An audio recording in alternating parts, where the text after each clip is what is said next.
welcome. And yes, Brian Sullivan, I have it in one braid so you can eat me. Because like a lot of people always sit there and say, oh, Jack, your braid is like, all over the place and your hair whip is gay. Well, I really don't give a shit what y'all think, okay? Because I flip my hair back, check my nails. Baby, how you feel? Feel good as hell. Yeah. So I'm feeling good as hell. Because I'm counting down the hours until I finally get off and I can have a cruise with my boy Darren for his birthday. That's what I'm getting excited for. I'm getting excited for this cruise with Darren tonight, or this Darren cruise on Saturday. I can't wait for it. I'm excited. I just feel really good, I forgot to do something. Yeah, I forgot to do something. Shit. Start my tablet here. Yeah, I forgot to start my tablet. Yeah. Alright, there I started my trip, so now I'm good to go. So, yeah, I'm counting down the hours. Because I can't wait. I can't wait. I seriously cannot wait to go on a cruise with Darren for 2 hours. I think it's going to be fun.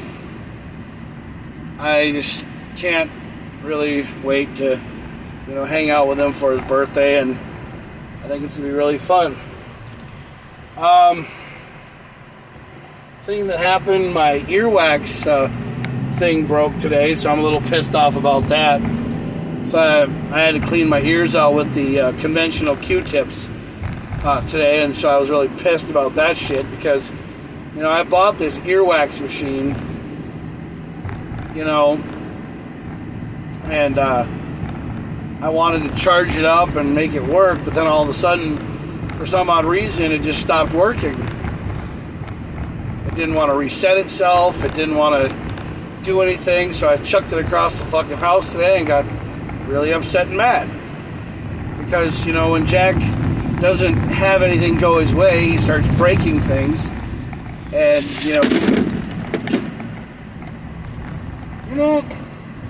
why is it that I can't have anything just fucking go my way? Like, seriously. I set these goddamn cans on this fucking seat so they don't fall on the floor. What do? Fall on the fucking floor. Every single fucking goddamn time.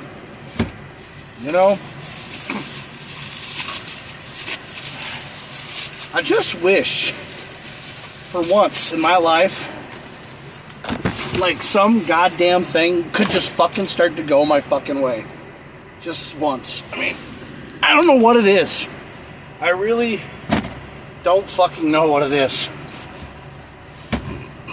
I really don't know. I really have no fucking clue. No, I don't. I don't have any fucking clue, and I sure as shit don't understand why stuff just doesn't want to fucking go my fucking way. I've never understood that. It's like I wake up in the morning and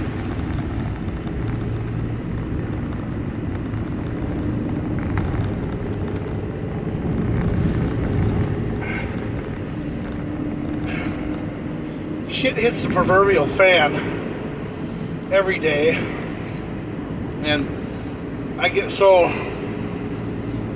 angry at life. And then the song that plays in the background of my head, it's like, it's over, you know she loves you, but it's over, mate. That song's playing in the background of my head all the time. Because that was the song that I played the night when Joe and I broke it off, or when Joe and I were done. Because that was the song that was playing on the radio. And I really don't understand why, it had to be over, but I guess it's something that has to be done. And I sit here and I ask myself all the time. I ask myself every day,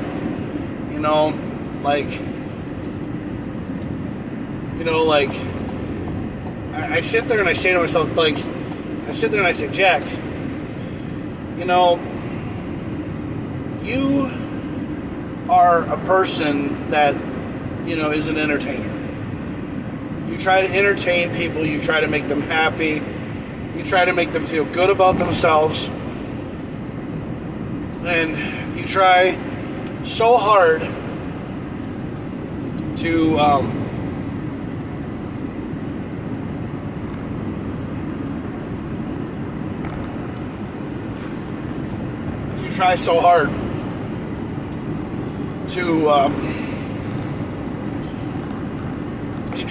to make it work. Like today's your Friday. Yeah. And you're just starting work. And you're going to get done with work at about like 5-6 o'clock in the morning. You're going to go home. You're going to sleep for a little bit. And then you're going to go to the ledge and you're going to go see Darren and you're going to be happy. And you're going to have things going your way. Because, it's just one of those days. And I'm just trying to do all kinds of things in my life to make me happy. And I just can't kill that beast. I just can't kill that sadness or that remorse or that grief or that, I can't get away from the demons. And Nadia said something to me the other day, or Nadia or Nadia or whatever. I just call her Nat, and she's a really cool friend of mine. She's with TJ, and she said something to me the other day, and she said it was really nice to see me, and she had a big smile on her face, and every time she sees me, she has a big smile on her face, and I really think that she's, to be 100% funny, I really think that she's like this gothic angel that's supposedly supposed to be my friend. Because anytime I'm around her, she doesn't like, okay, it's not like it's anything like, it's not anything like, it's not anything like that. So don't think that. I mean, she's like a sister to me, is what she's like. But she always, she always makes me smile. Like, she's always somebody who makes me happy. Like, she always makes me smile. She makes me feel like I'm supposed to matter. And she has that thing about her. And I thank her for that. I thank Nadia for that. And, and that is just, or Natalie for that. I thank her for that. And I really appreciate her like that, And I just think that she's really cool. And I totally appreciate the shit out of her. I really do. I appreciate her.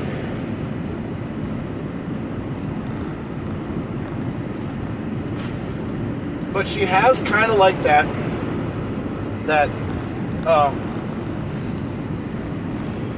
so you've seen the girl from Beetlejuice, right? And then the girl from the Addams Family, kind of like the Wednesday. Yeah, she kind of has that Wednesday girl from Beetlejuice kind of like thing. And that's what I respect about her. She just kind of shows up when she wants to. She's kind of like Sally is in Nightmare Before Christmas, but Sally has a thing for Jack Skellington, which I don't have a thing for her at all. She's like a little sister to me, and she's really cool, and she always makes me smile. She makes me laugh. She makes me feel good about myself. And she always has a positive thing about her, even though she's, kind of got this, negative kind of, like negative goth kind of vibe. But that's But that's what's cool about her, you know? And I don't think I've ever told her that, but she'll probably see it now when she watches the video, because I'll probably tag her in it, or it'll probably tell her or tag her in the video, but so, you know, and there's a lot of people that have that same kind of vibe, and that's another thing that, like, Tabitha does. So Isaac's Tabitha, when I first met Tabitha for the first time, she would always look at me funny, and then I was always like, stop doing that. And then I would go up to her and I'd give her a big hug, and I'd be like, God, you're so cool, you know, because you make me feel good about myself. But there are times in my life when I realize to myself that, you know, if I would have ever taken my own life, I would never see them anymore. And it kind of sucks, you know. I mean, and you wonder, you know. And I always wonder these things. And this is something that goes on my podcast, and this goes on to a lot of my stuff. Oh yeah, and by the way, I was gonna don't worry about it. I was going to put this on my podcast, but it's one of those things is, when you die, who thinks about you when you're gone, you know? And the vision came in my head, like, you know, when I said that I had those dreams.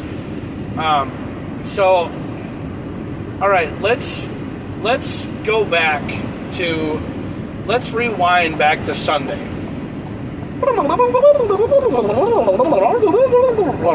Okay, now it's Sunday.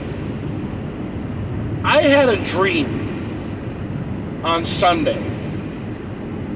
I was sitting in my bed, in my bathroom. I was filling up the bathtub with water. Now, I wasn't doing this in my real bathtub.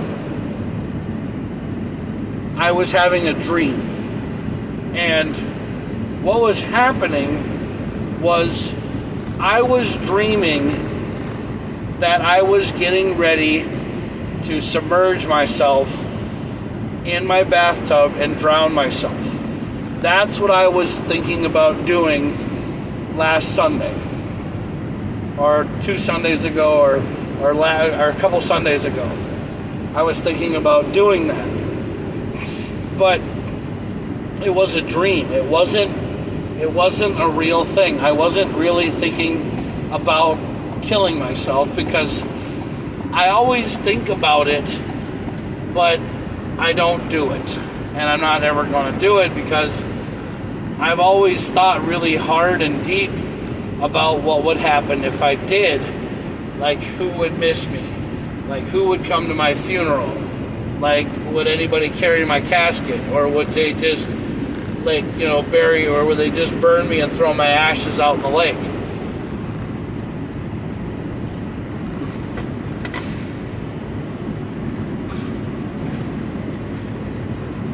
It's just something that you don't think about. Yeah.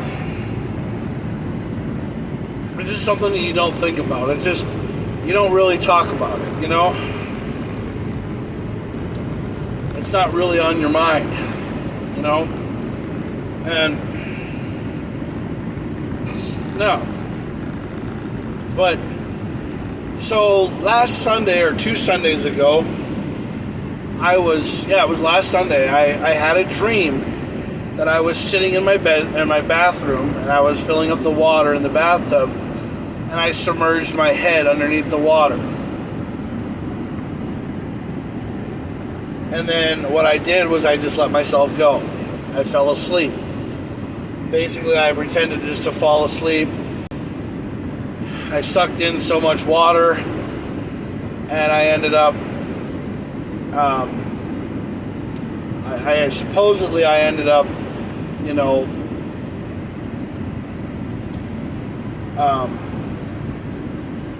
I was like out. But then all of a sudden I saw two angels. I saw Dustin Van Camp and I saw Damien. And both of them slapped me in the face and said, "What the fuck are you doing?" Like, literally, what are you doing? And I woke up, splashed water against the wall, and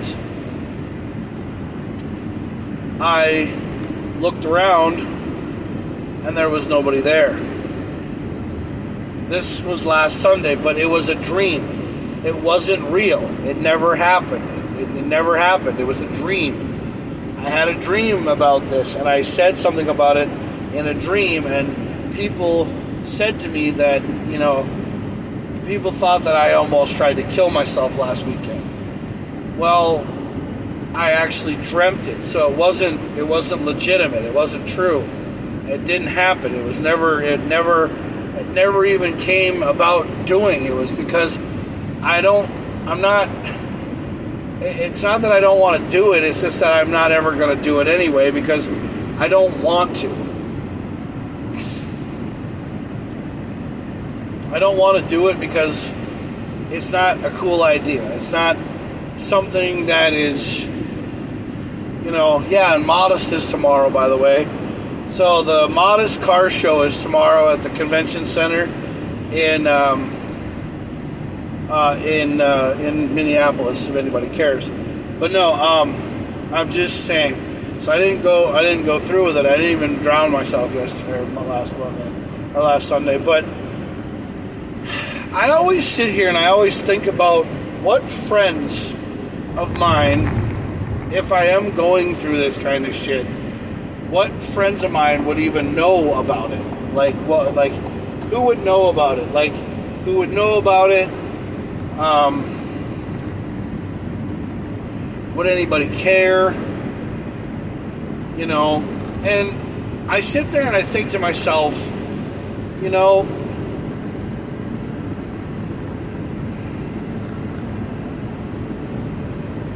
if I were to be gone,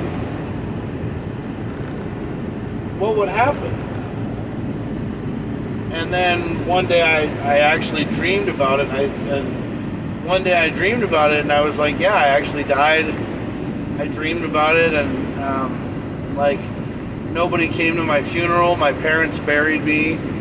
My parents buried me. My sisters were there. Like all the family was there. Yeah, all the family was there, and you know, my parents didn't even know who to held the message. They just posted it up on my Facebook page that I died, and you know, and you know, they were like, well, yeah, there's a funeral here, and they put the obituary and all this other shit, and you know, said, you know, stuff about it, and that was it, you know. And my parents had food and drink. They celebrated, and you know, they had a big family get together, a reunion or whatever. I mean, Carrie and Kim and all those guys were, well, I don't even think they were there. I think the family was there. I think all the immediate family was there. You know, all the immediate family was there, and everybody was there, but like none of my friends ever showed up. And you know, Brian posted a message on the Facebook page and was like, no way, this isn't legit, this isn't real. And then my mom messaged him back, said, yeah, it is, you know. And my parents were just disgusted about a lot of things that they saw, you know, with what I did, you know, and what I was on my computer and all this other stuff, and you know, and they just, you know, but I took all that stuff off my computer, and I, you know, got rid of a lot of things that was, you know, bad, but you know, bad habits can come back sometimes, you know. But it was just that nobody showed up. A lot of people didn't believe it. But I'm not trying to give you guys a sob story and always be down all the time. But the one thing you guys have to understand more than anything in the world is I'm always fighting demons, and I don't know when I'm ever going to stop fighting these goddamn things. Because they always rear their ugly fat head at me when I'm not even thinking about it. You know, you want to live your life, you want to enjoy what you got. I mean, I always want to be, around Zach, and I want to be around Zach and Josh and Street and Darren and Michael and all the people that are on Minnesota After Dark. I mean, I want, to be around Dan and, all of his things, and I want to be around David and Cyrus and everybody, and, or Cyrus or Cyrus or whatever. I want to be around all them, because they're all great people. We all have our lives. We all live and we do what we have to do, but,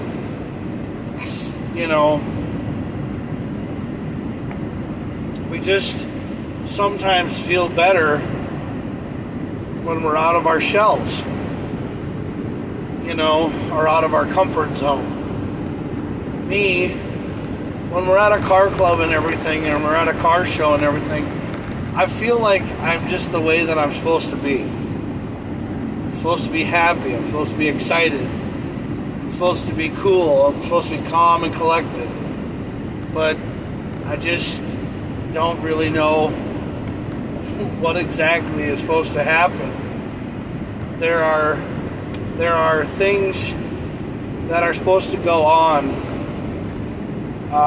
things that are supposed to happen and things that are supposed to be done, choices in life and stories and everything that is supposed to be done, and everything's supposed to be, cool, calm, and collected, and you're supposed to live your life. You're supposed to live your life like every day is supposed to be the greatest day in your life. And some days I live like I don't want to be around anymore. I live like I feel like everybody is against me. I feel like I've done something so wrong.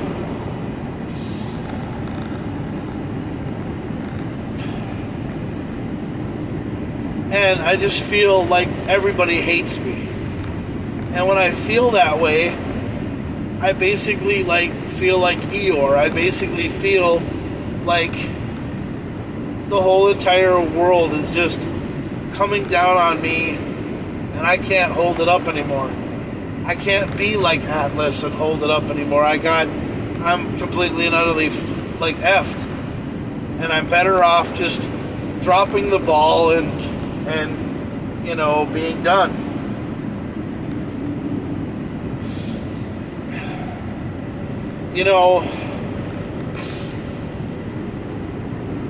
When I did the movie Let Me Have My Son, when I was in that movie, when I was being an actor, I didn't really say much.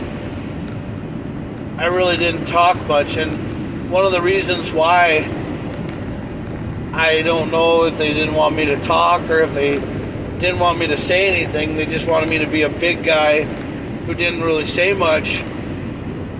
Is it because, one, I would talk too much if I had lines, or I would probably swear and say something stupid, So I actually did a really good job for that movie because I didn't talk. Which is surprising, because I talk all the time. Yeah, you can thank Chris Cruisin for that one. You can thank him for shutting Jack up.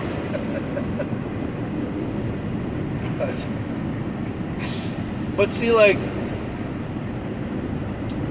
I want to do something in my life where I always want to do the camo claws thing. I love that whole the whole camo claws thing. I love doing that for you guys. I love being there and playing it at Christmas time. But it sucks. I only play it at Christmas time, and you guys only see it at Christmas time. But one of the things though is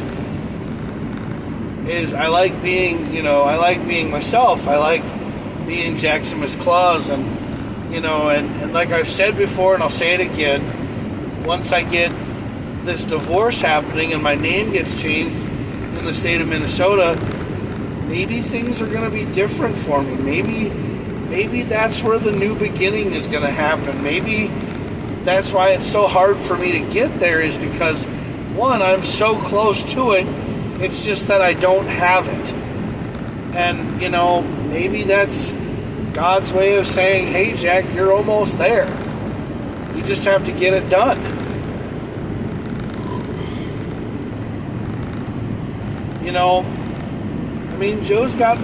Joe's got her paperwork done, and I don't have to get my own paperwork, because all we have to do is just fill out the other side of the paperwork and turn around and get the money and go to the courthouse, and everything will be, everything will be set. But then there's this feeling that I get. I get this burning sensation inside my stomach, and I get this burning sensation inside my heart. And it's like I've said before, and I'll say it again, and Joe probably listens to this, or she probably sees it, and she probably says, well, I'm not going to talk to him because I don't want to talk to him, because I don't want him to get a big head, and I don't want him to get excited, because I'm done with him. But I don't want to be alone. I don't want to be without Joe. I really wish that I could make it work.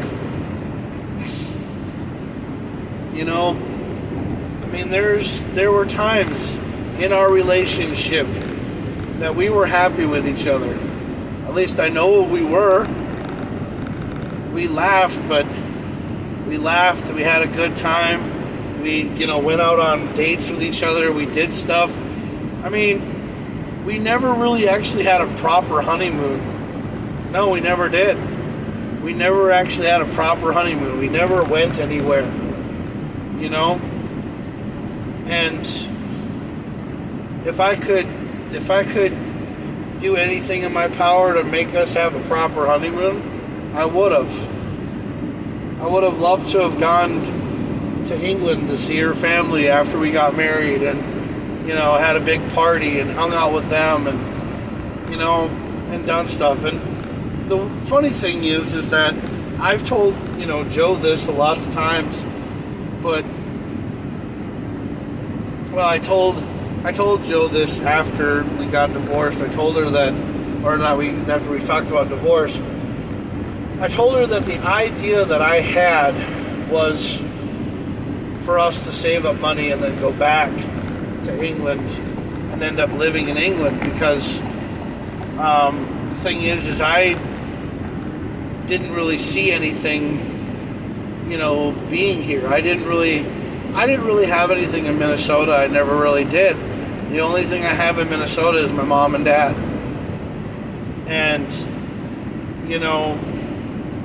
and yes, behind closed doors, there is some problems with my parents, but we're all working on that now. There's things that my mom and dad and I are trying to figure out and get back together with each other. I'm talking to them, and we're starting to come back, to talk, and it's starting to work. I don't know how good, but I just know that we're talking. And I don't feel so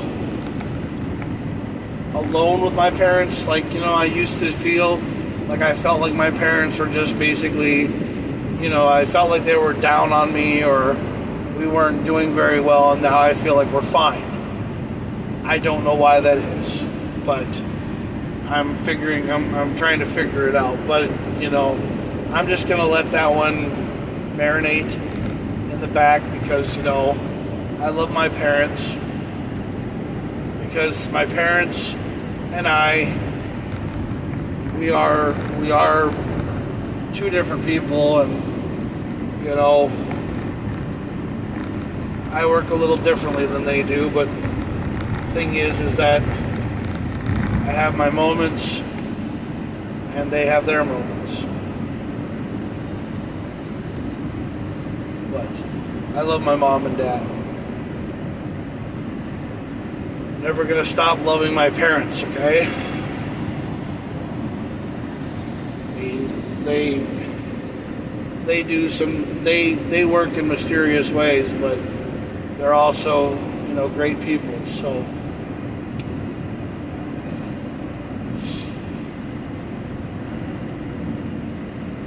I love how this thing says I'm going 73 miles an hour when I'm actually going 58 miles an hour. I'm not going 73. I've never gone 73 on interstate. I mean, I have when there's no construction, but when there's construction, I drop down to like under 60 because you never know what stupid people are going to do shit around here and pull out in front of you and stuff, because everybody pulls out in front of the groom vans for some damn reason. But yeah, my parents and I, we are working on things and everything else, but like every day I have a lot of things in my head and a lot of things in my mind, and my brain just works so differently than everybody else. And one of the things that I think about all the time is I think,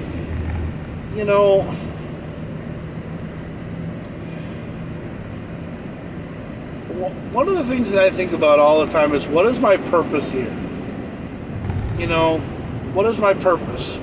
Like, people have met me in their lives and they've said that, Jack, you're a really great person. You're a really great guy. You have a great personality. You're fun to be around. You're cool and everything. But I've always wondered what my purpose is. Like, why am I here? Yeah. Like what,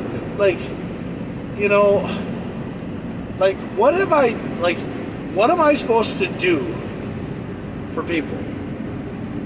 Am I supposed to be a camo Santa, and am I supposed to keep on going? I hope you're having a good night at work. Mark, it's my Friday, and it's Groom, okay? I mean, I've been driving now for Groom for 1 year and 5 months now, and I'm just wondering when they're going to start paying me time and a half, and we're going to start getting a little bit more money here, because people need money to live and make it in this world, and there's other jobs out there that make a shit ton more money than Groom does, and I'm just staying here because I have a great family following here. I love the people that work here. I don't want to go to another job and start someplace else, but the money situation is not what it is. And I'm not going to go, talk to Andy and, get on my knees and beg for more money or anything else. I'm just going to keep working until, somebody comes along and it gives me a $18 to $22 an hour job or a $26 an hour job and tells me, hey, we want you to work for us. We want you to come work for us now. But I'm going to still work for Groom because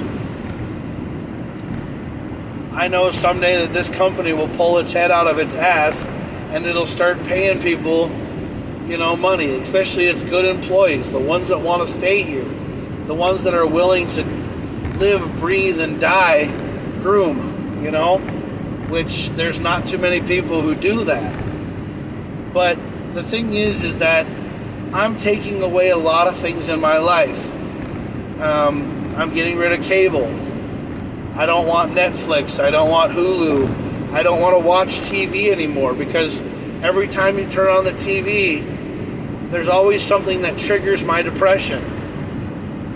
Because there's always somebody who has something that I don't have, and then I get so pissed off. It's like when I watch Jersey Shore. I've always wanted to be on a reality TV show where people follow you around with a camera, and they follow you around with a camera and they record your life, and you get paid money to do it and everything like that. And they go to all these exotic, cool places, like they're going to the Bahamas now, and they're going to all these other places. And one of the cast members on the show, she gets to act like a total bitch and be the way that she wants to be, and she gets paid for it. If I'm a total bitch and I act like an asshole and I hate all my friends and I treat my friends like fucking garbage and everything else, my friends hate me. They don't want to fucking talk to me, and I don't get paid for it.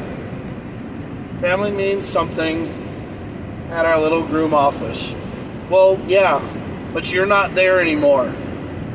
I don't see you at 10 o'clock anymore. I don't see you anymore. I talk to you I talk to you like I used to talk to my ex-wife. My ex-wife and I used to Skype all the time, and this is how we used to talk. We used to Skype. We used to FaceTime. We used to, Zoom chat is what we used to do. That's the only way that I talk to you, Mark. Yeah, that's the only way I talk to you. I only talk to you through this. Because one, you're on a different schedule than I am. And I don't know. See, you guys have to understand. I don't message anybody, okay? I don't message, I don't call, because the reason why I don't message or call is because, one, I don't want to call you in the middle of something and interrupt you and piss you off. I don't want you to be mad at me. Because every time I do something, it either pisses somebody off or it makes them upset. So the reason why I do these videos is because I do these videos on my time, and then if anybody wants to watch them, by all means, go right ahead. But at least I didn't piss you off. At least I didn't fucking interrupt your bathroom break, or I didn't interrupt your prayer session, or I didn't interrupt, I didn't interrupt anything. I basically left you alone, and, I left you alone, and you watched when you want to watch. But the thing is that you missed out on, a couple of hours of the show because you just finally watched in the middle of the thing. Sometimes the transmission on this cuts out, and I don't even know who's even watching because I'm so used to having nobody around and I'm talking to myself. See, what YouTube and Twitch and and Facebook wants you to do is they want you to record the video and then upload it later. They don't want you to go live and then waste all their time with you just sitting here, talking about your own damn problems, when you can just put your stuff on the damn channel and then somebody can watch it later. But see, I love going live because it's happening right now. This is happening now. And I am ready to talk, and I'm ready to do my live diary. And basically what the Berserker Claus show is my live diary. It's my live diary for everybody in my family, which I mean friends, family, people who are on Facebook, Instagram, Twitter, TikTok, all that shit. If you know Jaximus Claus and you know who I am, you will know that I will sometimes go live at 10 or 9 o'clock or 4 o'clock or 5 o'clock, but I will always go live. And when I go live, it's time for you to listen to what I have to say and message me what you want to say, and I'll look at your comments on the Facebook thing or the YouTube channel, and I'll listen to what you have to say.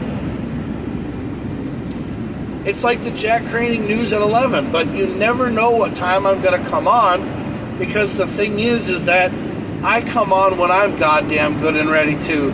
I would like to tell everybody in a message, hey, I'm going to go live in a couple of minutes, but you know what? I don't want to do that. I want to be spontaneous and be Jacksamus and be who I am, and then I'll go live when I'm goddamn good and ready to. Because that's my story, and I'm sticking to it. And I'm not drunk or anything. The only thing I ever drink is Celsius. I drink these cans called Celsius, and they have really good flavors. They're really good flavors. They taste good. They're caffeine. Yeah, they're like 200 milligrams of caffeine or whatever. They're not carbonation. No. They're just caffeine. They're caffeine sodas.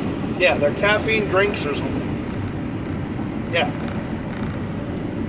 But one of the reasons why I don't talk or I don't message my friends or message my family is because, one, I'm too goddamn afraid to have somebody yell at me. Because I've been yelled at my entire life by my family. My parents used to yell at me all the time because, one, they wanted me to shut up because I talked too much. I didn't know how to shoot free throws. Didn't know how to clean my room right. I didn't like their dog that they had. I didn't like Lady. Lady was this English Springer Spaniel dog that they just fucking worshiped the hell out of. I think they love that dog more than they love me at some time, but it's okay. I'm not worried about it. It's over with and done with, you know? My life sucked, and then I moved on, and it still sucks. I'm living my life day to day, every day, one day at a time, trying to figure out when this freaking bug is going to go away and people are just going to start loving me. When is God going to turn around and bless me with this so-called, multi-million dollars, blessing, I've been drinking clear, flavored seltzer water, no sodium, no caffeine, no sugar. Well, water's good for you. But see, the thing is I need the caffeine to keep me going because, when you drive these long nights for Groom, you need some kind of caffeine to keep you going. But they're not like Red Bulls. They're not like rock stars. They don't eat away at your insides like Rockstar, Red Bull, and Monster. They don't do that kind of shit. They're a hell of a lot better for you. There is no sugar in these either. Yeah, there's no sugar in them. There's caffeine in them, is what it is. They're basically just caffeine, is all they are. They're caffeine shots, is basically what it does. I do love you. I know you love me, Mark. I know you love me. But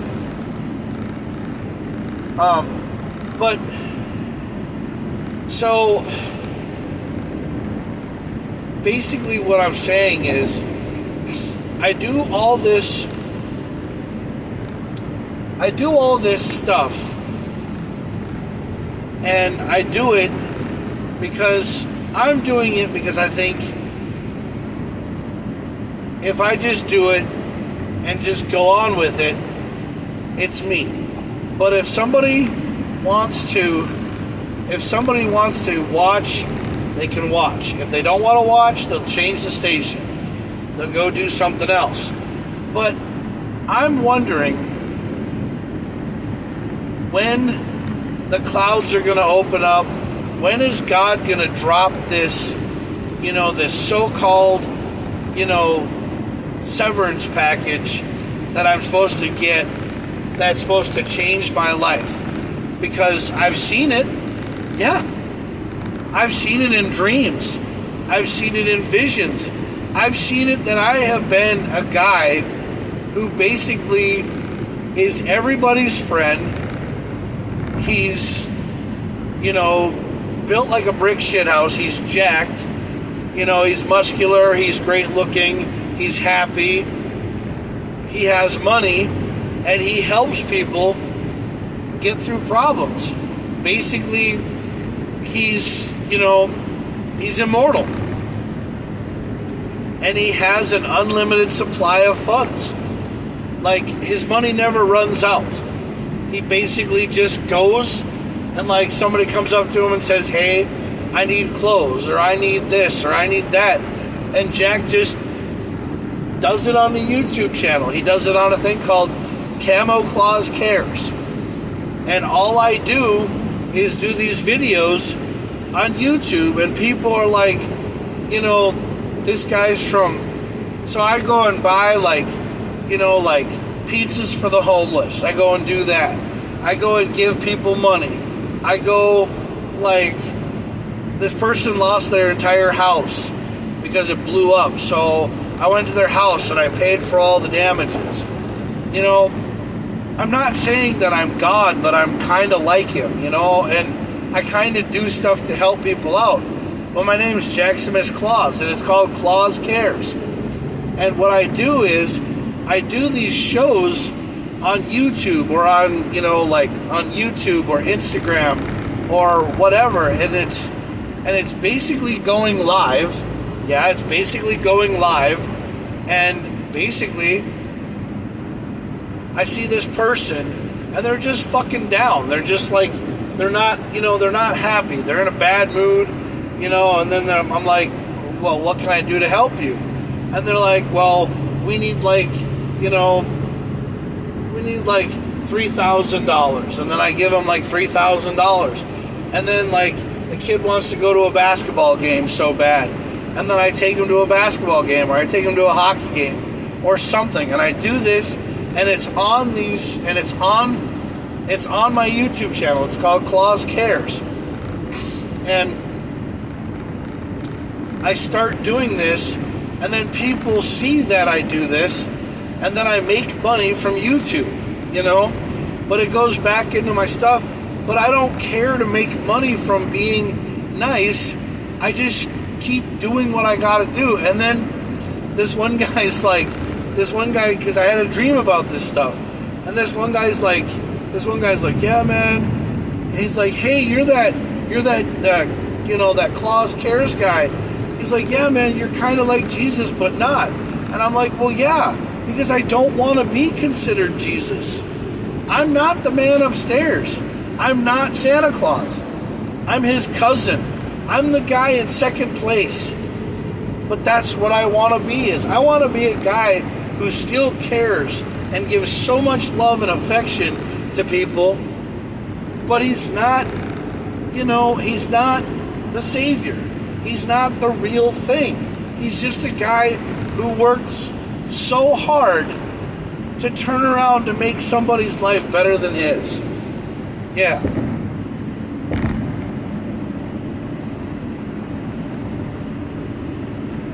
Because that's the kind of guy that I want to be. I love all kinds of people, man. I don't hate people. I can't sit here and stress. The fact of the matter is enough that people, I keep asking myself question, realized I was asking for the wrong treasure. I believe richer than you think, Claus. Well, I really wish that I was, dude, but I'm not. I really wish that I really wish that I was not in debt. I really wish that I don't have any money in my bank account right now. It's all in my wallet. The reason why so we just got paid, right? So we just got paid from our work, but I paid my car payment. I paid my insurance, and I paid my rent. So I'm good. But I also have cash in my wallet. But the thing is that I don't have anything in my bank account anymore, but I keep on having things go out of my bank account that are automatically withdrawn, but my account is a negative balance right now because they take things out of the account, but there's no money in them. They tell me things get declined, and they tell me things go through, and the reasoning is because I don't have any money in there because I took all the cash out of my ATM or out of my account so that I didn't overdraw anything, so I didn't have any negative funds. I have cash, but I have it because I pulled all the money out of my account and let the automatic stuff go through just to overdraft my account. But the one thing is that I'm not trying to do that. I'm trying to have, a cushion in my account to where I don't fuck up. Because I don't want to fuck up, Mark. I don't want to mess up anymore. I want to be free. I want to live my life like what people see on TV. Like, I want to be that guy that goes to the Bahamas or goes to Jamaica, but he also helps out people. He says, hey, you see a family that's in need, or you see a guy who's working the resort, and he looks like he's working the resort, but he looks like he would like, a little bit more of a tip, and you tip the guy $1,000 or something, or, you tip him like $200 or something or whatever, and he goes home and he thinks he did okay. I mean, I'm the kind of guy who would like to, see a homeless person on the side of the road, holding one of those signs and be like, hey, dude, I run a thing called Claus Cares. Let's go get you cleaned up, get you a job somewhere, and, get you something, get you going, and, see what happens. And that he actually becomes successful. And it's not just a guy on YouTube trying to make hits or anything. It's a guy on YouTube that actually really cares about people. Now, I really and truly love people. Yes, I do. And a lot of people just think that I'm just one of these guys that are just trying to make people happy because, well, there are so many people in this world that just live a sheltered life that they just don't feel like they're doing anything in this world to help out. It's just one of those things that happens. I get it. The evil of automatic withdrawals. Close the account and set up a new one. That way you get rid of the account withdrawals. I wanted to set up a community for the homeless.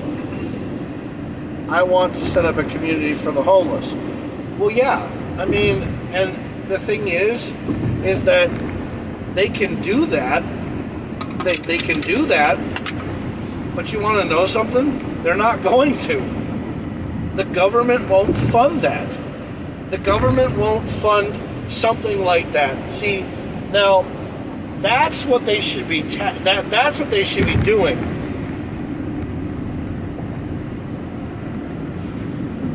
is that's what taxes should go to. Like,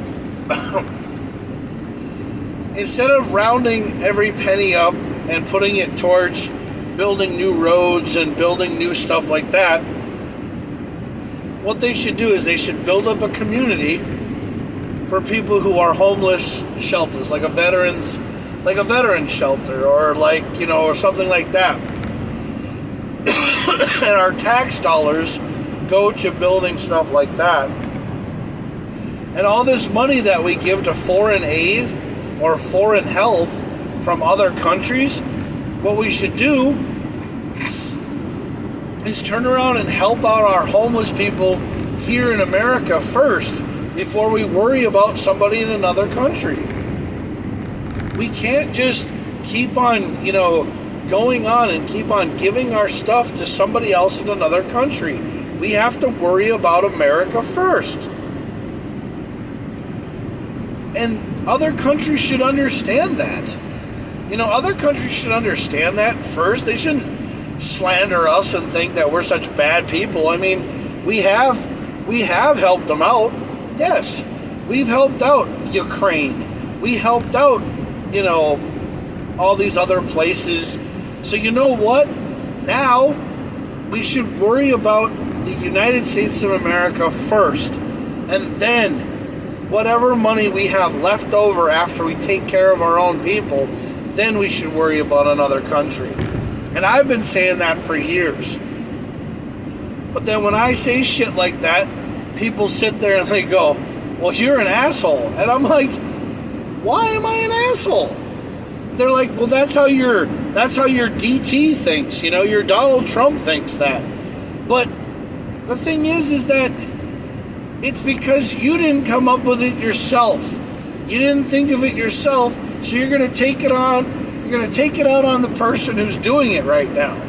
But I don't even know if he's doing it. I don't even know if he's doing it because they talk so negative about the damn guy all the time.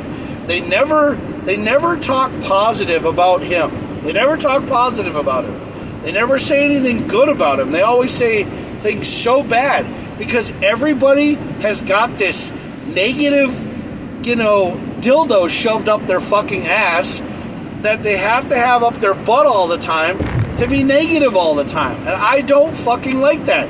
Remove the negative dildo from your ass and throw it out the fucking window and start thinking positive.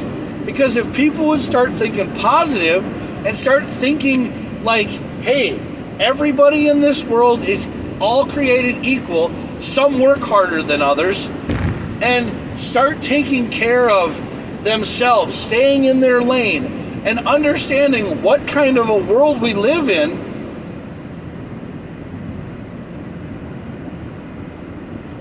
we just have to have our own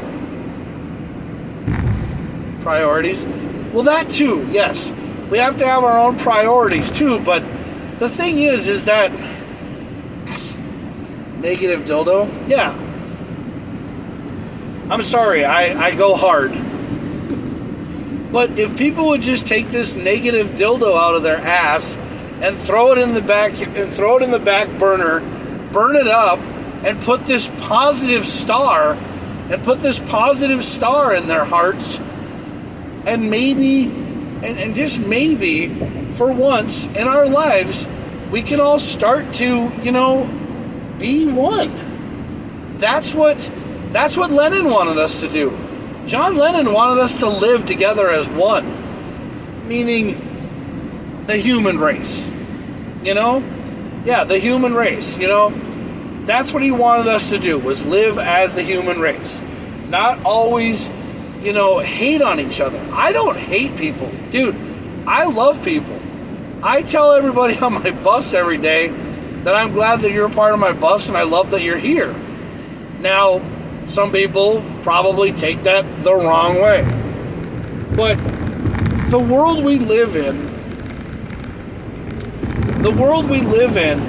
needs to just start taking care of their own priorities, like you're saying, Mark. They need to start taking care of their own priorities and concentrating on USA first. make USA what it used to be. When it was made in the USA, it was made by people who worked hard, who believed in their home field. They believed in their home field advantage. But now all of a sudden we're resourcing out. We're going to China to get stuff. We're going to Russia to get stuff. No, we want it made right here in America. We want it made here. We want cotton that we grow. We want gas that we make. We want electricity. We want wind power. We want things that make things happen. Because resources and all that shit can be right here in the great state of the US of A. It can happen. You just got to put some, I always say this, that if people would stop bitching about other people's problems and start focusing on their priorities that would make America great again or make America better, they could start doing shit. Like, okay, so these Epstein file things, who really gives a shit about the Epstein files? Move on. It's over. It's done with. Let it happen. Just let it die. Just let it go. It's like the thing with the Coldplay people. I mean, obviously, the Coldplay concert was that shitty that they had to have a kiss cam. I mean, what the fuck? Who has a kiss cam at a concert? I mean, kiss cams usually happen at baseball games, soccer games, hockey games. But at a Coldplay concert? Was the concert that shitty that they had to have a kiss cam? I mean, I understand Coldplay isn't really like the greatest, band out there. I mean, they're not like they're like Jelly Roll or, they're not Jelly Roll or like, Jason Aldean or Luke Bryan or somebody like that. Well, I'm one of the $4.1 million man. Well, I'm the $4.1 million man. If I live somewhere else, I would have to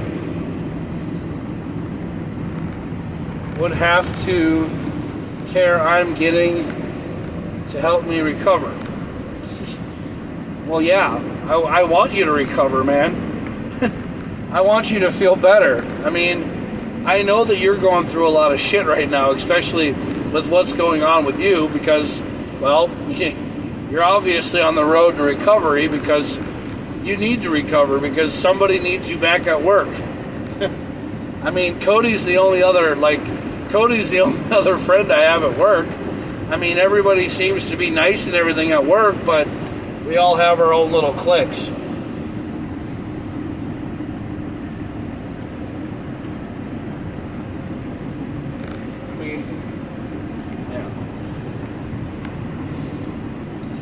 I'm the $4.1 million man.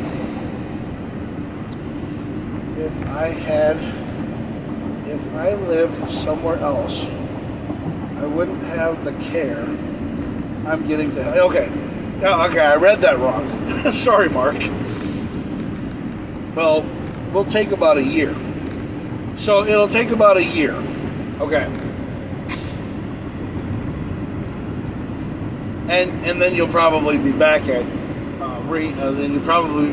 Groom. But anyway, just so I'm losing track here. I'm getting sidetracked here because I'm thinking about something else. But what's happening is that everybody has their own style of ways to go, of ways that they want to go about this. Now, me, one of the things that I've seen, one of the dreams that I've seen, is that one day I bought lottery tickets. I turned in my Mega Millions, I turned in my Powerball, and I turned in my Lotto America, and I hit all three jackpots. And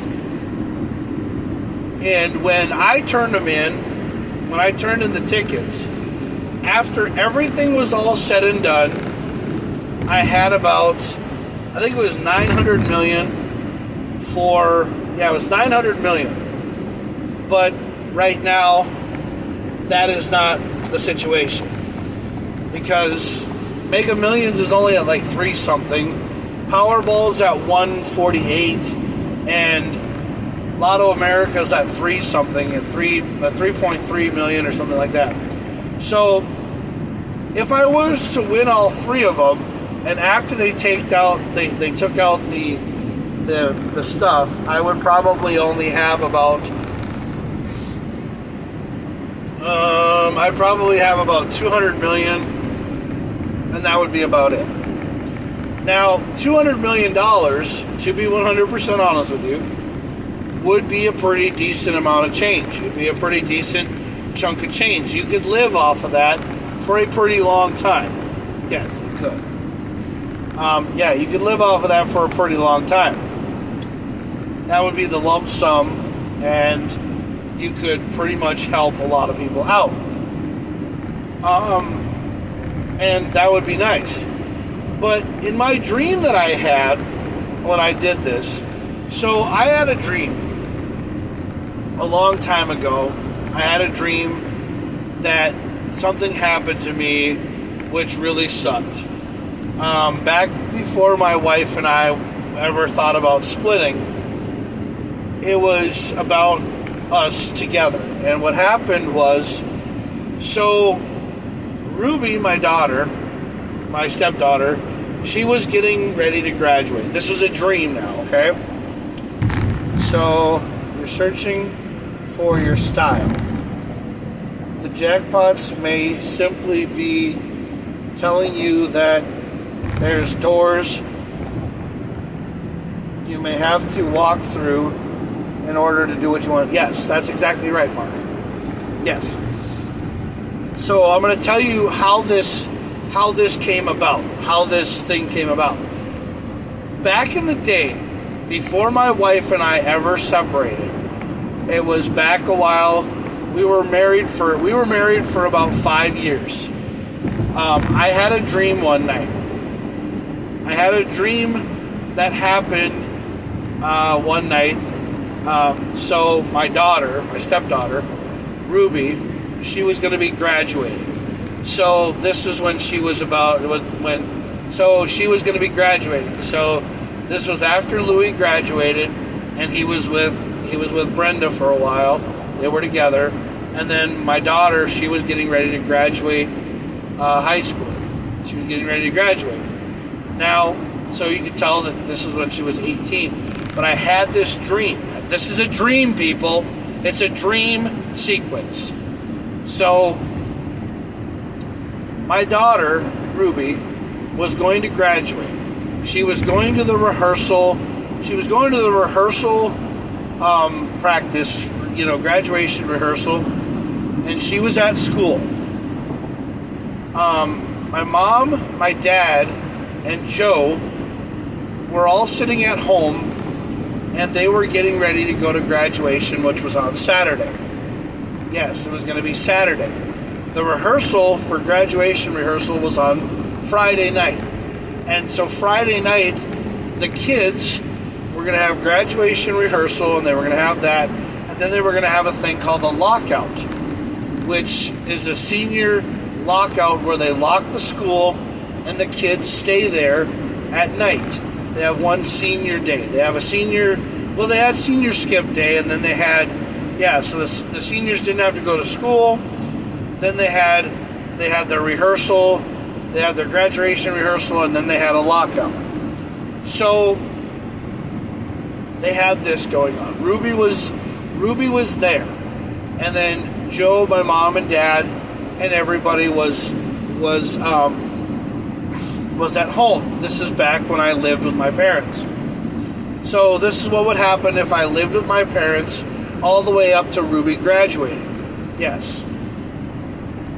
So we would have saved money instead of living in houses and living in apartments and living in places that we got kicked out of. So basically, if my parents would have let us stay with them at their house until Ruby graduated, then it would have probably been a little bit different. Well, the thing is that this dream that I had, so Ruby was graduating. Graduation was on Sunday. Yes, graduation was on Sunday. I was working for Groom. So, yeah, actually I think graduation was Saturday, not Sunday. I was working on Saturday. I went to work on Saturday. I went to work so that I could get done for graduation. So I came in and I told, because the graduation was at 6 o'clock. Yep. The graduation was at 6 o'clock, and it was at 6 o'clock, and I was supposed to be there and everything else, and I was supposed to be done at like 5. I was getting done at 5 so that I could drive home and go right to the graduation. So here's what happened. So Saturday comes along. Ruby stayed at the school on Friday night, so she got up, and then she ended up going home on Saturday morning, and she was actually going to graduate from Alexandria, not from Sauk Center. Yeah, she was going to graduate from Alexandria. So she got a ride from a friend, and she came to my mom and dad's house. She showered, and then she went to the school. So she was at the school. The time was about, because Ruby had some things that she had to do. She had to do some things at the school with her friends. They had to get their caps and their gowns and everything all done. They were going through all their old stuff and everything, and this was on a Saturday. Graduation was at 6 o'clock at night, and so all this was going on. Ruby was at the school. Joe, my mom and dad were all sitting at home. They were getting presents. They were getting stuff together for Ruby. And all of a sudden, Joe had some kind of thing hit her really hard. Like it was like a cancerous thing. And I don't know the term for what happened, but she had some kind of hemorrhage in her head, and she ended up falling. Yeah, she ended up falling. She ended up getting really dizzy and getting really sick. So she had some kind of cancer thing or something give her like a hemorrhage in her head, and she ended up falling. And then my mom and dad rushed her to the hospital. They were taking her to Douglas County Hospital. They went around a corner to go to the hospital, and there was a semi-truck that lost control. The semi-truck crashed into my mom and dad's. They had a Ford Escape. Yep, they had a Ford Escape. Aneurysm. There you go. Yes. So Joe had like an aneurysm or something in her head. She had some kind of thing in her head, and she ended up going to the hospital. She got really sick. She started throwing up. She started doing all kinds of stuff. So she was sitting in the back of this Ford Escape. She was sitting in the back seat. She was screaming. She was doing stuff. And my dad and mom were rushing her to the hospital because they had a better relationship than what they had now. I mean, my mom and dad, they loved Joe. And we were doing good is what we were doing. We were doing great. And then all of a sudden, Joe had this aneurysm, and they ended up rushing her to the hospital. On the way to the hospital, they got killed by a semi-truck. A semi-truck lost control, a tire exploded, and they ended up crashing into the Escape, killing my parents and Joe. And yeah, they killed Joe and my parents. So Ruby didn't know what happened because she was at the school. Louie and Brenda, they were busy living their lives, and they were going to get married after Ruby graduated. They were going to get married. Yeah, they were going to get married. They were thinking about it, but they were just living their lives, and they were, taking care of each other. They were both at work and everything else. I was at work with Groom on Saturday. I was trying to get done with work. So I get a phone call. I get that phone call that nobody ever wants to get. I get a phone call from a trooper in Alexandria saying that my parents were driving this car, this Escape. Now, what happened was when the Escape got hit by the semi-truck, the Escape started on fire. They couldn't put the fire out, and all three of the people inside the Escape were burned. Basically, Joe got burned, my mom and dad, they died of all getting burned up. Which, this is a dream, folks. This is not like something that happened. So, Joe, my mom and dad, they were burned alive in an Escape. They were burned alive in a Ford Escape. So, I got the phone call from a black and white sheriff, from Alexandria PD. He called me up and he said, hey, there was an accident, there was a tragedy, your mom, dad, and your wife were all in a car fire. So they were all in a car fire. And I'm like, well, how did you know that the car was theirs? And he goes, well, by the license plate. Because the license plate was still there. That didn't burn up, but they were, and then the traffic cameras showed that the semi-truck had a blown out tire, and it was a tanker truck. It was a fuel truck is what it was. It was a gas truck. So they got killed by a gas truck. That's what it was. And so the gas truck exploded, and yeah, it killed my parents and my wife. And so I called my boss. I told Andy what happened and everything else, and I told her that I had to run home. So she was like, yeah, where are you? And I was like, well, I'm done at the office. I ran home and I closed up my van and I went to Alexandria like fast as I possibly could. I ended up getting to Alexandria around like 6 o'clock, and Ruby's graduation was happening. So I went, I talked to the police officer. I told him I have to go get my daughter.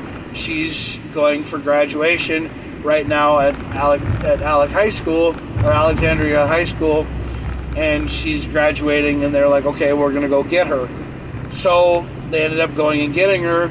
I called Louie and Brenda, and I told them what happened, and Louie and Brenda came home from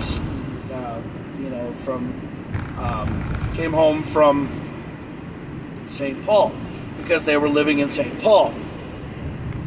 So they were on their way home. They were on their way to Alexandria. They were on their way to my mom and dad's place. And so all this stuff happened so fast, and I couldn't believe that this happened. But this was a dream that happened in my life. And as soon as everything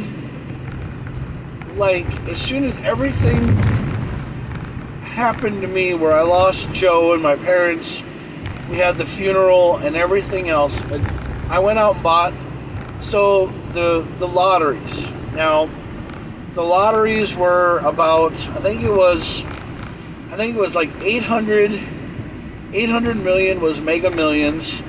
Powerball was like 500 and like 550 million, and then Lotto America was like 10. It was like 10 million or whatever. So I went and bought 3 lottery tickets, just because I had, cash on me, and I bought these lottery tickets just because I was down on my luck. We just had a funeral, And we just had a funeral, and I lost my parents, and I lost Joe. And it really sucked. It was really one of those things. And I ended up hitting all 3 jackpots. And when I hit all 3 jackpots, after the lump sum and everything, it turned out to be $985 million is what I had on me. So what I did was I ended up, putting, money aside. I ended up putting, I ended up giving Brenda and Louie, money. I ended up giving them money, and then I ended up giving Ruby like a lot of it. And then we paid for my parents' funerals. We paid for all that, and we took care of everything, and everything was all paid for. The house was all paid for. The funerals were all paid for. Everything was all done, and everything was paid for. So that's where that came from. That dream is because it took losing 3 people to have something turn around and go my way. Now, I'm not saying that's how I want things to go, but that's just weird how that comes into play like that.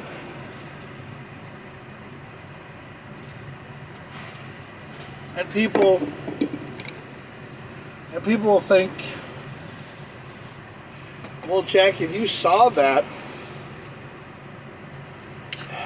maybe that's something that's showing you that you have to go through those walls before, it happens, for you, or something bad has to happen to you before something good comes out of something, And I'm sitting there thinking to myself, dude, that is how life is. But sometimes you have to go through negative things in your life for a positive thing to happen. And I don't think that that's, one of the things that I don't really know. Like, I would never want that to happen to anybody. I would never want somebody to lose somebody to gain or to win. So that dream really scared me a lot. And now the messed up thing is that now that Joe is not in my life anymore, that she's not with me anymore, that we're separated, I'm thinking to myself, well, what happens if I do win the lottery, And the thing is that if I ever win enough money to take care of myself and to take care of Joe and get her back to England, that would be one of the things that I would do, is I would help her go back to England, because that's where she wants to go. She doesn't want to be here. She wants to be back with her family. At least that's how she makes it sound. And that's what I want to do. I want to help her get back home. Because, and again, I ruined her entire life. And the thing that I want to do is I want to make it right. Yeah. Because that's how I want to be. That's what I want to do, is make it right. And everything else. But it's just one of those things that, you sit there and you think about, and you really do think about it. It really does get to you, and you sit there and you think, well, hell, if I had it a certain way, if I had things go my way, what would I do? Like, what would I do if I came into that kind of money? And, it's like they always say, when one door closes, another one opens. You know, they always say that the path of righteousness, could she get a hold of an embassy and they would help her get home? I don't know, dude. I have no idea how it works. I'm trying to talk with her. I'm actually trying to sit down and talk with her and to try to be civil about everything, because I ruined her entire life, man. You know, I sit here and I tell her that I ruined her entire life, and I sit here and I tell her, you know, that I would love to be able to make everything right, because all I want to do is make it right. I don't want her to be in pain. I don't want her to be suffering anymore. I don't want her to feel like she doesn't matter, because she does. You know, and I know for a fact that I messed it all up. And all I want is for her family, the kids, Louie and Brenda, and Joe and Ruby and all of them guys. I would love for all of them to go back to England and just leave on a positive note with me, you know, being like somebody that they can count on if they need, you know, something. And what I mean by that is that I still have enough money after everything's all said and done, after we send them back to England, that if they ever had any problems in England, that I could come fly to England and I could help them out, you know, and be a guy who, you know, still cared, even though that we're not together, but I could still be somebody that we could be friends, or, you know, but Joe doesn't want my help, because she doesn't want me to say things about her down the line where, you know, that I helped her out and stuff like that. I love Joe, you know. I don't hate people. I really wish that people would stop saying that I hated them all the time. I don't hate people. I had a problem that I couldn't fix, and I got scared, and I got so mad at myself that I turned around and got mad at them. What happened to me is, when I get into a corner or I get into a situation that I can't get myself out of, I get mad at everybody who's around me, because when I start to get down on myself, then I get down on my friends. Because I don't want people to hate me. I want people to understand that I would give my left nut. I would give the shirt off my back. I would do everything. You're absolutely right, Mark. I still kind of want to be with her, because I want her to understand that, you know, I made a mistake. I want her to understand that I still love her, but I don't want her to hurt anymore. Like, I don't want to be the one that causes her any pain. What I'm basically saying is I want everything. I want to do everything in my power to make Joe happy, to make Joe feel like she, you know, exists, even though I'm not with her.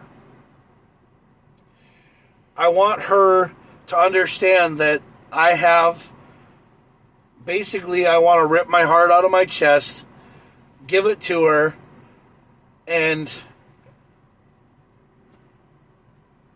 why does she hurt? I don't know. I don't know what is, I don't know what her thing is. I haven't really sat down and talked to her. That's her side of the story. That's her side of the story. My side of the story, basically, I'm sitting here saying that I ruined her entire life. And I did everything wrong, because I did. I obviously did something wrong, or else if I would have done something right, she would still be here. And, you know, there are things that happened on Facebook and Instagram and Twitter. You know, I said some things about her on Twitter about how she nagged at me all the time.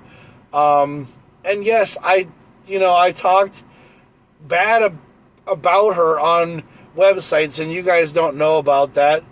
And it was because, I was talking out loud is what I was doing, and I wasn't keeping it bottled up inside. So I posted it on Twitter and Instagram and everything else, and it just went on social media and got really fucked up. And yes, I apologized for everything. I've said I'm sorry, but the apologies just didn't wage out what I said. And now everybody in the family hates me, and I'm okay for that. But the thing is that I still want to help Jo get home. I want her to get back with her family because she deserves everything for her to go her way. Yeah. So I would literally kill myself so that Jo could go home, is basically what I'm trying to say. I would kill myself to do everything in my power to make Jo go home because I fucking ruined her entire life. That's all on me. It is. And it sucks. And I think what I did to her was one of the worst things in the entire world, but I also had a lot of factors into the thing because, one, I'm one of these kind of guys that's, I am an asshole. Because, I am an asshole. I do the same thing to a lot of other people. Like, sometimes I get too attached to somebody and I show them affection and love, and then they don't show me the same thing back, and then I don't see it, and then I start to turn into an asshole and I start to get mad at them, and then I go right to Facebook, or I go right to Twitter, and I go right to everything, and I start putting it all out there because the thing is that I can't talk to them about it because they don't want to sit down and talk to me about it. So I go right to my friends.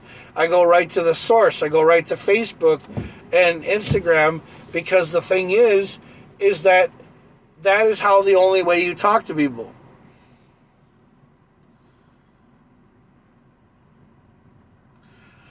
Yeah, I think we were both a little broken. I think we were both a little bit messed up, but the one thing is that Jo was perfectly fine. I was more broken. I think Jo was more broken about what I said on these, these Instagrams and Twitter and stuff like that, and I pushed her, so I said a lot of bad things, dude. It was really bad shit. I should not have ever posted it on Instagram or Twitter, and it's stuff that was really bad. It was really fucked up stuff, It was one of those things that if a guy didn't say it, we would never know the answer. But that's gotten me in trouble so many fucking times with other fucking people, because sometimes guys don't know what kind of questions they can ask before they, get into trouble. I mean, everybody has their own kind of answer for everything. But sometimes when guys ask it, when they ask the question, the girl sits there and goes, well, why would you ask that question? And then I'm like, well, if we don't ask the question, then we'll never know the answer. But it happens a lot, dude. Guys don't really know sometimes what questions to ask women. And that's why women always seem to say this thing all the time. And I was on a bus ride with a lady the other day, and she was saying that 95% of men in this world treat women like garbage. And I'm like, well, you can actually fight that now, because sometimes there are women out there that will make a man, feel down, or that'll make a man go all the way to killing himself because she belittled him and ghosted or catfished him or even hurt him. But sometimes men will kill themselves over a woman.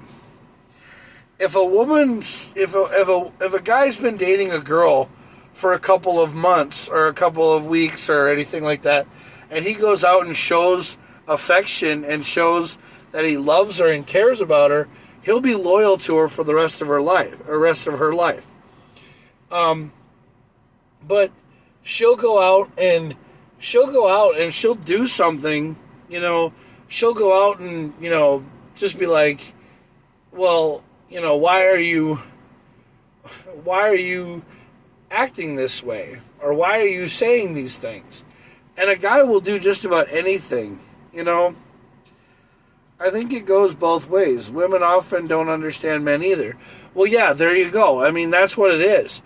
It's like, see, sometimes men will not ask a question because we're afraid of getting yelled at, or we're afraid of getting told that we're assholes, or getting told that we're insensitive, or we're not, right, or we're talking down, or we're treating women like garbage. But the thing is that sometimes women don't understand that when they say something to us, or when they see something, they don't think anything of it. They don't think that we're down. And there was this meme that I saw, where I saw this video, and this guy had a spool of wire. Now, this meme has been shown on a lot of things, and this guy had this spool of wire, and it was like this. But then all of a sudden, over the years, he's been, the spool of wire has been going down. And she goes, well, what is that supposed to mean? And then she goes, well, you have your Jets hat on. Is there something wrong? And he's just like, I'm done. I'm done. I can't, you can't figure me out, But what it is that men will sit here and we'll be with a woman. We'll be loyal to her. We'll do everything that she asks. We'll do all this stuff. And women do the same thing. Yes, women, you do the same thing too. But sometimes we don't go that long with each other to ever figure each other out. And I think what it was I think that Joe and I were those two people that have the same problem, and they're thinking the same thing. They're thinking the same thing about each other, but they don't really know how to talk about it. They don't really know how to assess the situation. So they just decided that, hey, I'm not ever going to change you. You're not ever going to change me. So why don't we just end it all and be done with each other? Or why don't we just be friends? I really do think that if Joe and I were to ever be friends, like if we were to ever if we were able to be friends for a long time, like if we were just, I don't want to say that we rushed into getting married, but I think that if we were friends a little bit longer, maybe she would have understood me and maybe I would have understood her. But I think both of us finally realized that we weren't compatible with each other because we were two different people, but we just didn't know how to figure each other out. That's what I think it is. And that's nothing bad. That's nothing bad. I just think that Joe and I think that Joe, since she was older than I was, I think that she had more knowledge than I did. She was much older than I was. She was only 2 years older than me, but she's seen more things than I did. And I wasn't developed enough. I really believe that I wasn't smart enough for her. And I think that one of the reasons why we didn't work out is because I just really couldn't understand her because, one, I've never met a person like her before. And I think if I would have really gotten to know her a little bit more and we were friends before we were lovers, then maybe we would have been, a lot better of a couple. We could have been probably a really cool couple, but, it's just one of those things that happens. And I don't hate Jo. No, I don't. I don't hate her at all. Mm-mm. I don't hate her at all. And I hope she doesn't hate me. I just think we had a little bit of a difference of opinion, or things just didn't go the same way that it was. Someone once said the answer isn't about fixing what's broke, but to be willing to take the time to be there and care about what the other is suffering through. Yeah. Yes. That's a very logical explanation, Mark, or explanation. I used to always tell Jo, and I used to always tell Jo this, I always thought that her kids were more intelligent than me. Because, one, I didn't sit down and read a lot of things. What I do is, since I can't sit down for a long time and read books or understand things, I just sometimes think, well, I'll go about learning in a different way. And sometimes I'll just say, well, fuck it, I can't figure it out. I'm just dumb. I just don't understand it. And people are like, Jack, you're not dumb. You're not stupid. You're not, you just haven't developed yet. And, and I used to always tell Jo that I was like a dinosaur. The older I got, the dumber I am. And, and I actually think that I was right along that logic, because I think what it was I think I found somebody who was too intelligent for me. I really think that a person that I needed to be with is I need to be with somebody who's, like 10 years younger than me, or basically just not be with anybody at all. Because, I don't really think that I have to have anybody in my life to rely on anymore. I just really want to have friends that really get to know me and understand me. And, that's what I want, is friends. Because I don't want to be in a relationship and hurt somebody anymore. Because I don't want to hurt anybody anymore.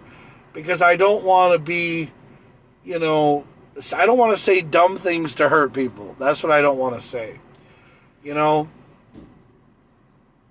But when you're also a big guy like I am, I don't also want to be one of those guys that turns the corner and then acts up like,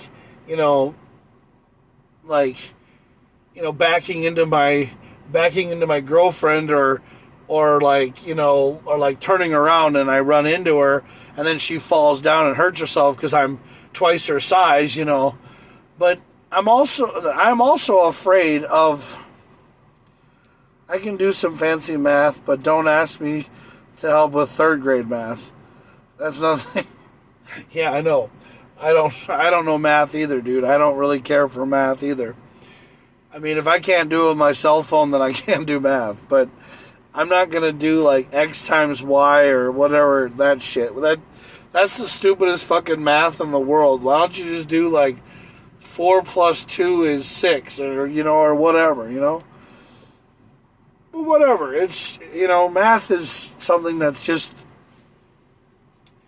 out there for us to crunch numbers and make our brains hurt. Because, you have to do some stuff with math, every once in a while, but as long as you can balance a checkbook and know what you're spending and know what you're doing and understand that you don't have to eat at home you don't have to eat out all the time. You don't have to eat out all the time. You can make your own sandwiches and eat at home and have chocolate milk and everything else. And that's what I'm doing now. I am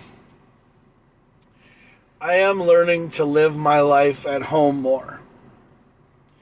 I don't like to go out much. I like to eat one meal a day. I like to be happy, I like to cook at home. I like to do stuff at home. So I'm learning how to take care of myself, But like I said, if I could just sit down, and talk it over with her, that's what I'd like to do. And I know that she doesn't want to get back with me because I ruined it so much in the past for her. And I know that I ruined it. I ruin everything. Yeah, I do. I ruin everything. I make everything so much harder than it needs to be. And I don't know why.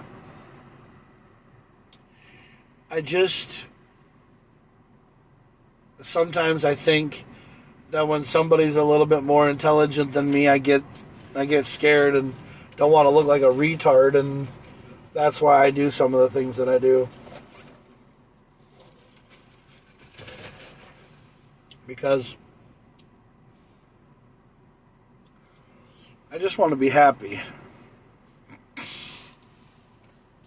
So I'm going to read you one of these Celsius cans. Maybe start with hello and go from there. Yeah. Well, so basically what these Celsius cans are Celsius Live Fit. They're 0 sugar. They have aminos. They have kosher. I think it's kosher salt is what's in them. It's 270 milligrams of caffeine. It accelerates metabolism, physical and cognitive performance, and no artificial colors. It has 7 essential vitamins. Celsius Meta Plus, green tea with EGCG, ginger, and ganja seeds, turns thermogenesis, a process that boosts your metabolic rate. Drinking Celsius prior to fitness activities helps energize, accelerate, burn fat and calories. So it's they basically say that it contains no juice. A serving size is 1/16 fluid ounce container. It has 10 calories. It has 4% calcium, 70% vitamin C. It has 130% riboflavin. B vitamins, biotin, something acid, and something else. But there is no sugar in these things at all. Yeah, they're essential, energy plus, performance, and 0 sugar. Yeah, they're basically just energy drink that has no sugar in them. And I really like them a lot. I think they're really cool to have, and I've been drinking them a lot now because, well, I haven't been able to get my Berserker pouches. Unfortunately, that would accelerate my BP. I have a lot of trouble under control right now. Yeah. Well, it's understandable, dude. Blood pressure is one of those things that a lot of people have problems keeping down and everything else. But it's just one of those things. Hold on, I'll be right back. I gotta take a piss.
Well, anyway. So,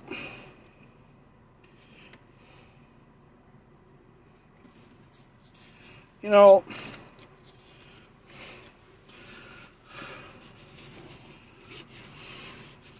yeah, I had to piss. I had to go to the bathroom.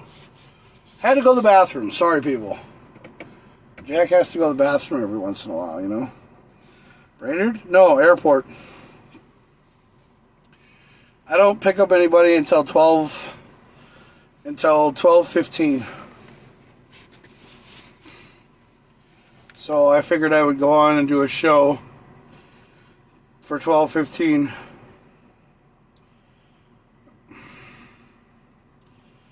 I have 4 passengers.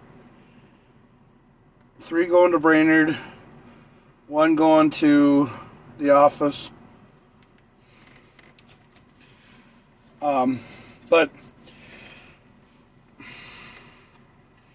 yeah, I mean, I would love for anything to happen. But like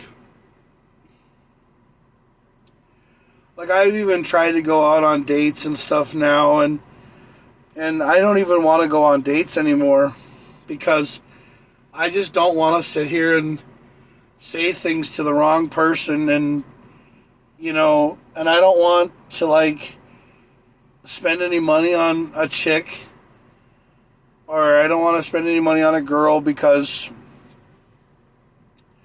I don't want her to get the wrong impression. I don't want her to be like, oh, well, you spend all this money on me, so you're probably thinking that I'm going to come back to your place and sleep with you. Well, no, I don't really care. I don't even like going out anymore. Because dating is so stupid.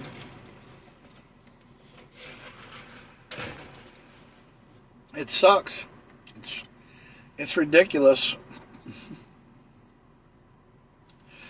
I mean, like, I tried Facebook dating. All I got was ghosted, catfished, hurt. You know, I never found anybody that I could really have a relationship with. And I really just don't care to be in a situation like that because I'm going out there to find the next Mrs. Claus. I don't know how to pick them up, so I kind of gave up. Well,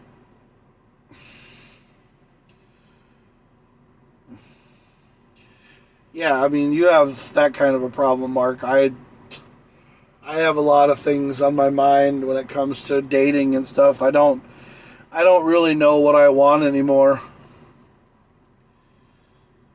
I mean, you tell people about the whole camo clause thing and they think it's cute and they think it's fine, and then when you try to be serious with them, they turn around and laugh in your face and think you're a dumbass or a moron.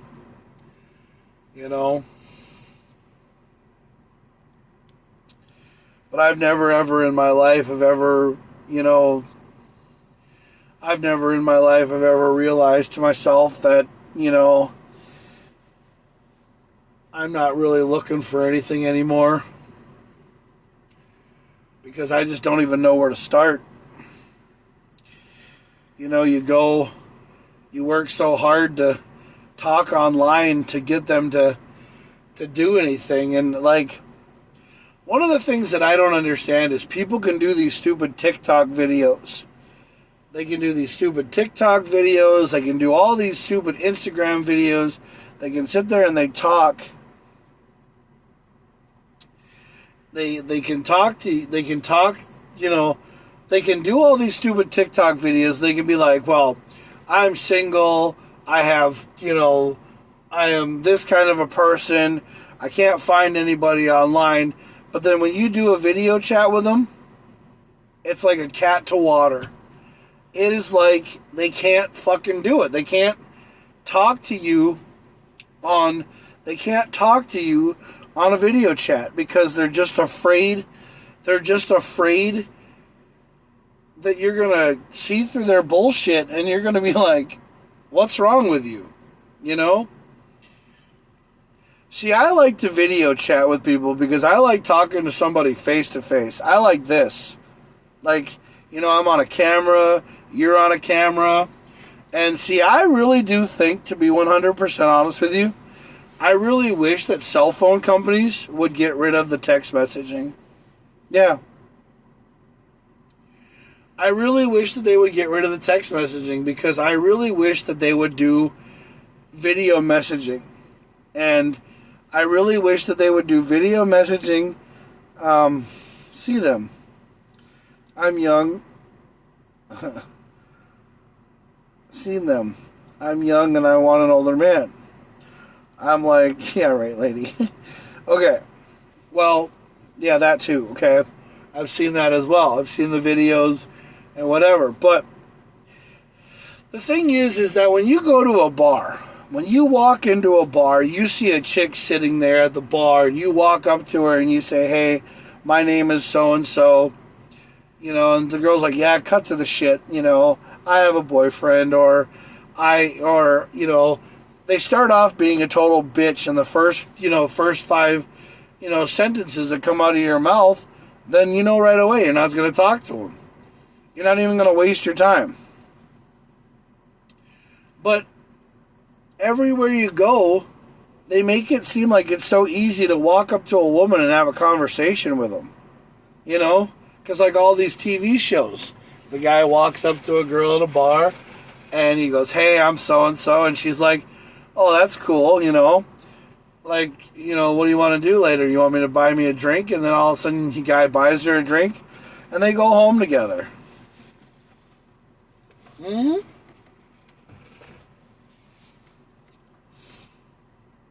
But that doesn't happen here.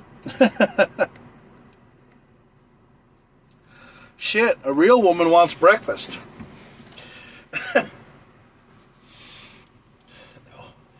A real woman wants a guy to sign a prenup and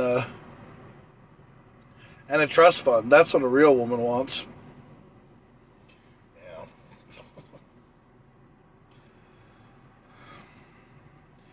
Bar might not be the greatest place to find a girl. Alcohol is for people who have to deal with reality. No shit, dude.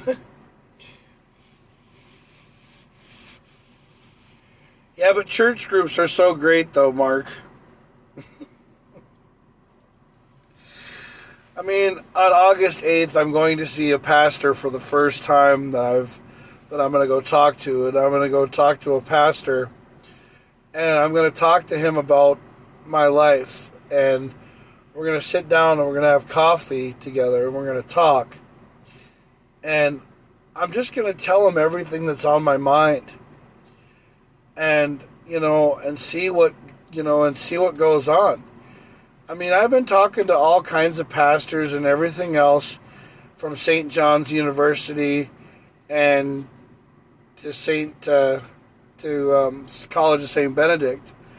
And I've been talking to all kinds of priests and nuns and everything else. And the reasoning is because, one, I'm serious about getting my ordained ministership and being a pastor. Because one of the things about me is that I think I've found God. I think I've actually, found out that maybe God is trying to tell me, Jack, you need to start living your life better. Because if you don't, you're not going to be around. I'm 45 years of age. And I'm scared every day that I'm going to die. I'm going to die alone. But the thing is that I would rather just be a camo Santa, be happy, and live my life playing Camo Claus for the rest of my life than worrying about dying alone. Minister Claus? Doesn't that sound cool? Or Pastor Claus? I think that sounds great. But, I mean, who wouldn't want to be married by Santa Claus? mean, that's what I always say. But that's down the road a little bit, Mark. A lot of people tell me that I wouldn't be a good pastor. A lot of people tell me that I wouldn't be a good minister either, because that's not me. That's not the kind of guy that I'm supposed to be. But I've changed over the years. I'm always alone. I'd rather just be a guy who wants to,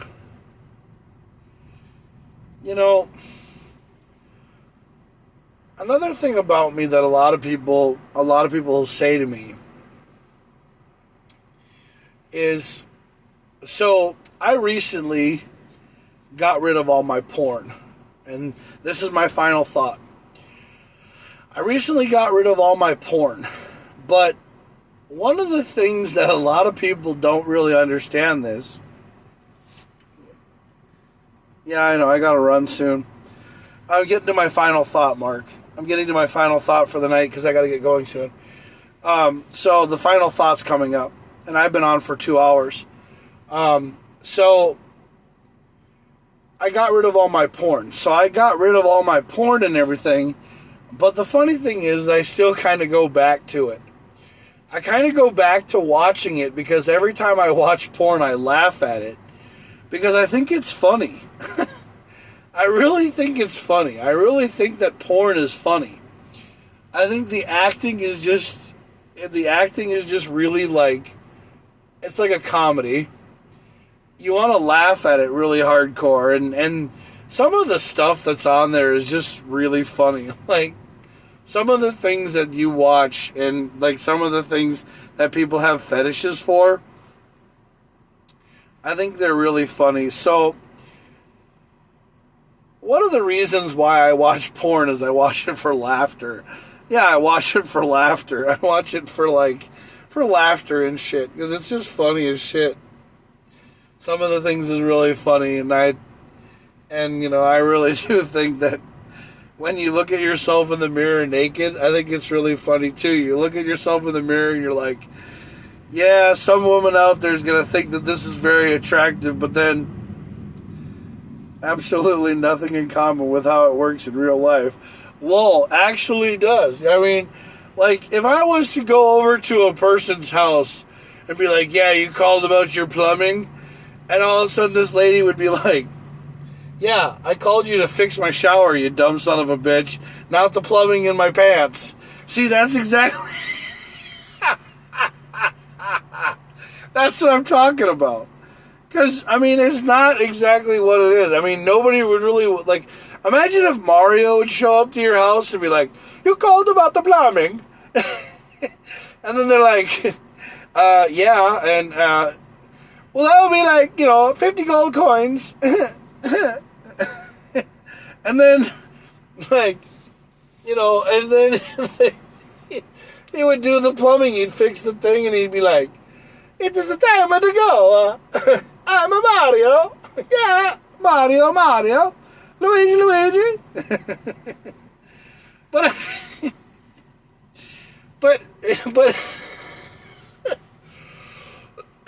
but nobody would ever do that stuff. I mean, I'm gonna fix your pipes, but like nobody would ever nobody would ever do that. Like, nobody would come over, because like I had a plumber come over to my house one time. And he was using this Roto-Rooter type thing, and it was a snake thing, and he was cleaning out these pipes, and I was like, yeah, that looks like it's something deadly. I mean, if you put that inside something, it would just probably rip their insides out. And he goes, yeah, it's not like some porno. And I'm like, very funny. And that's what he told me. Yeah. He told me that. And I'm like laughing because I was like, yeah, it doesn't seem like it is in the industry. And he's just like, whatever. And then sometimes when you tell girls, like when you talk to girls and you tell them, they go, oh, so what do you do for a profession? And you say, I'm a porn star. And they look at me and they go, what? Porn star? Oh, this hasn't got nothing on me. Well, anyway. So when I tell people that I'm a porn star, they laugh and they look at me and they go, "You?" And I'm like, "Yeah, okay." And so that's what, yeah, P. Diddy. Very funny. Yeah, P. Diddy, like, did a lot of things. So did R. Kelly, but we don't really talk about them either. But anyway, but that's my final thought. I mean, the thing is that, you can sit there and tell people what you do for a profession and they look at you funny and they think, you're this, that, and the other, but you'll never win. So,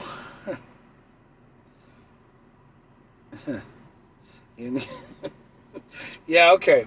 Whatever. Just stop. In Ken Claus. Yeah. Okay. Well, anyway, I'm going to get out of here and go. So I just want to say thanks again for watching tonight. Mark Weber, you're the star of the night because you're the star of the night because you were the only one that seemed to watch and be on the show with me tonight. So thank you. But I'm going to get out of here because I just got to get going because we're in 2 hours and 7 minutes, and I don't think YouTube wants me to be around much longer, so I'm going to get out of here tonight, and I'll talk to y'all later. Thanks again, guys.